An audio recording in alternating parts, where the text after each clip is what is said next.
Nananatiling mataas ang presyo ng tinapay sa kabila ng mababang presyo ng harina sa lokal na pamilihan. Ang DTI o Department of Trade and Industry handa raw irekomenda sa National Bureau of Investigation na sampahan ng reklamo ang mga mapapatunayang nagsasabwatan para mapataas ang presyo ng tinapay. May report si Julio Segovia. Paboritong almusal at pambaon sa eskwela ang tinapay. Pero daing ng mga mamimili, mahal pa rin ito sa mga panaderya. Pumapalo pa na mahigit 70 pesos ang branded na Tasty. 45 pesos naman ang pinakamahal na pakete ng 10 pirasong pandesal.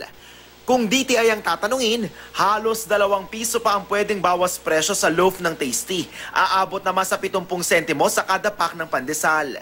Sana ibaba nila yung presyo ng tinapay kasi para sa amin sa mga nagtatrabaho, medyo mabigat siya sa bulsa. Malaking tulong yun kasi kung ibababa nila, mas marami silang budget para sa ibang bagay. Ang problema, paano bababa ang presyo ng tinapay kung idinadahilan ng mga panaderong mahal pa rin ang nabibili nilang harina sa merkado? Sa kwenta ng DTI, naglalaro na lang dapat sa pagitan ng 715 pesos hanggang 845 pesos ang sako ng harina dahil sa murang trigo. Pero umaabot pa sa mahigit 700 piso ang sako ng magandang klase ng harina sa lokal na pamilihan.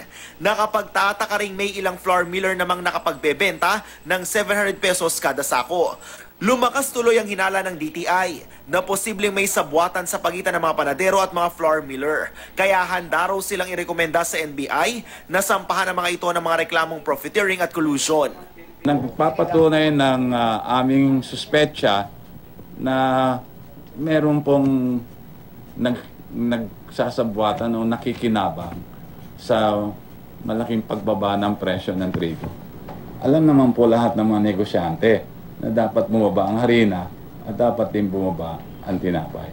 Itinanggi ito ng mga flour miller. The flour industry does not welcome this kind of situation because it's totally baseless. But we are looking forward to cooperating with the NBI. Ayon sa grupo, totoong nagmura ang trigo sa world market. Kaya nga raw abot kaya na ang harina sa pamilihan ngayon. Mas dapat din daw nilang ibaba ang presyo ng lokal na harina dahil kailangan nilang makipagsabayan sa mas murang Turkish flour.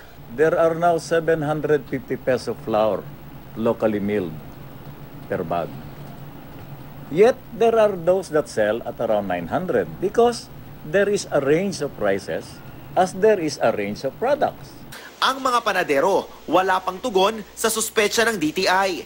Pero ang isang bakers group, imbes magbawas presyo, dinagdagan na lang ang bigat ng ibinebentang pandesal. Bagay na tila balewala sa ahensya. Pag consumer kasi, ang importante yung binabayad, di yung timbang.